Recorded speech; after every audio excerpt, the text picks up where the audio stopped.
How's it going, everybody? Today we are going to be checking out the seasonality page here in the A1 Edge Finder because we've made some big changes to the seasonality page and we are very excited to share those with you today. So starting off right up top, we have something that should look pretty familiar. This is just our month-to-month seasonality trend chart. What we are looking at here is actually on a 10-year average and a last 5-year average, how each individual asset, whichever one you select. Right now I have Euro USD selected.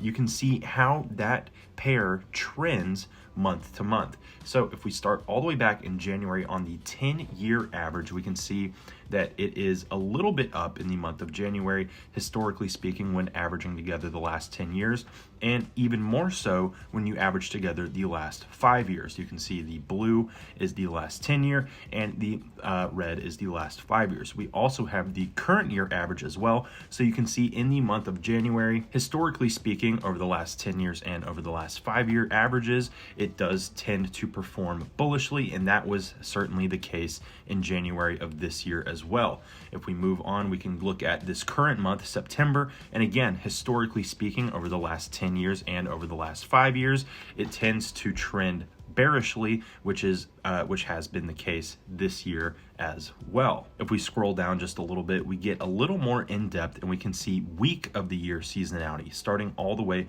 with the first week of the year up to where we are currently in this week. You can see weekly performances. All of these blue charts or blue bars here are the weekly performances. So if it is above the line, that means that it performed bullishly, and if it is below the line, it performed bearishly. We also have our 10-year and 5-year averages represented by the red and white lines, again, week to week over the last 10 years and last 5 years, and the yellow line shows you this current year. So you can kind of follow the trend. For example, I can see here with this yellow line peaking around week 29, it has continued to fall lower and lower, which is a little bit consistent with what we see over the last 10 years and 5 years. We begin to see that dip here, and it absolutely plummets in the week that we are currently in. Actually has not historically been a good trading month or week, excuse me, for Euro USD.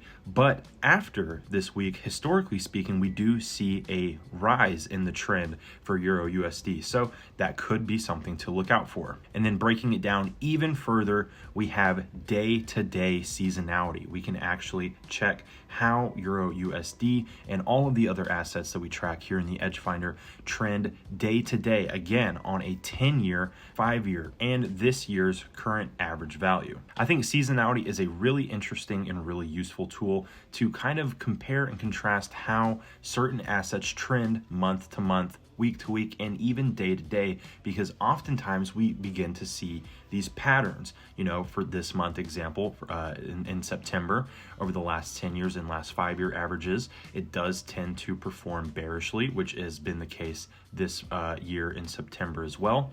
Week to week, again, we saw that there with this big downward trend, both on the 10-year, 5-year, and this current year, before having a little bit of a spike.